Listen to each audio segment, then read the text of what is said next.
So we're joined by Rapport and Wojtaszek.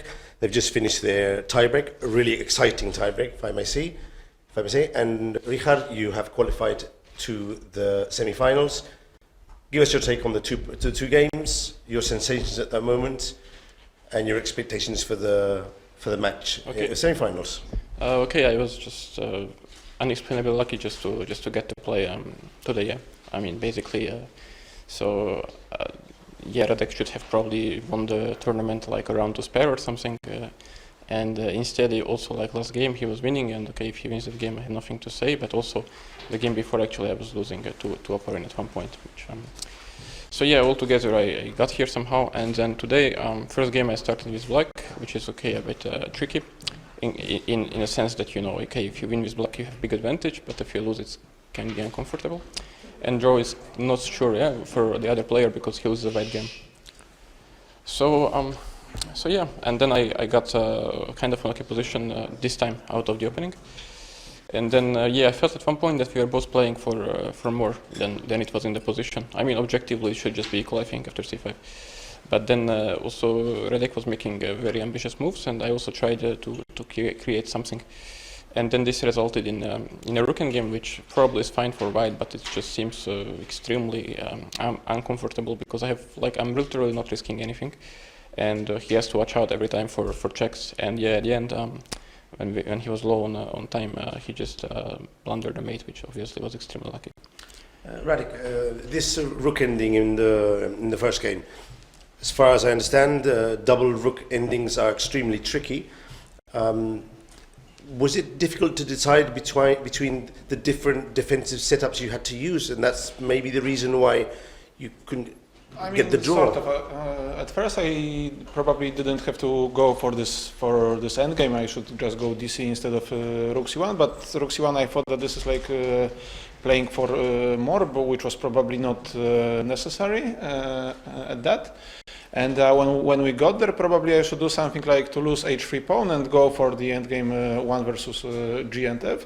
But I didn't really want to go for that. And then okay, I got I had like 30 seconds and seconds, so it's now of course it's easy to say where I should improve. But when you are sitting there with seconds, you don't really know if you should spend those seconds exactly now, or it will be needed in one or in some other moves. So yeah, this yeah, I should probably defend better, but obviously it's not what happened, and yeah.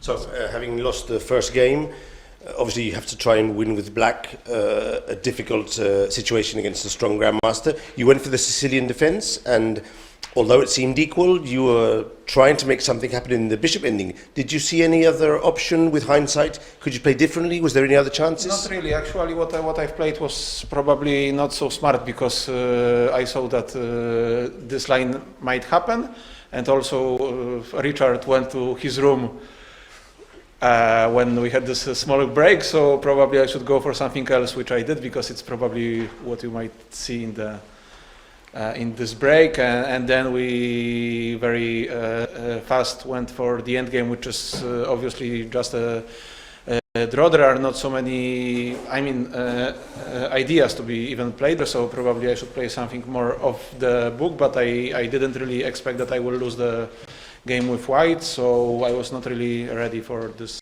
scenario. Okay. In any case, congratulations.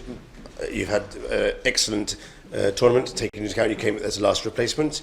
And back to Richard. Tomorrow you're playing the semi-final. Your opponent is Grandmaster Hikaru Nakamura, if I'm not mistaken. I'm sure you've played against him many other times. How do you assess this matchup? Yeah, actually I haven't played him too many times, but they were quite painful. I think I am having -2 score or something. I don't really have expectations. I mean, like I've said, I used the first game to Radek here, and afterwards also my play was, let's say, shaky at best, if it's an appropriate word to use.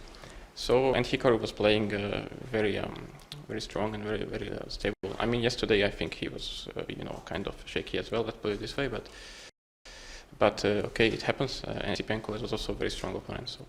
So yeah. I don't know. I am really tired from this tiebreak, and also like yesterday I had a must-win game to win, so it takes a toll. But I guess there is no rest for the wicked, you know, so I have to keep on going. Yeah. Okay, thank you both for coming to the press conference, and good game tomorrow. Thanks. Thank you. Thank you.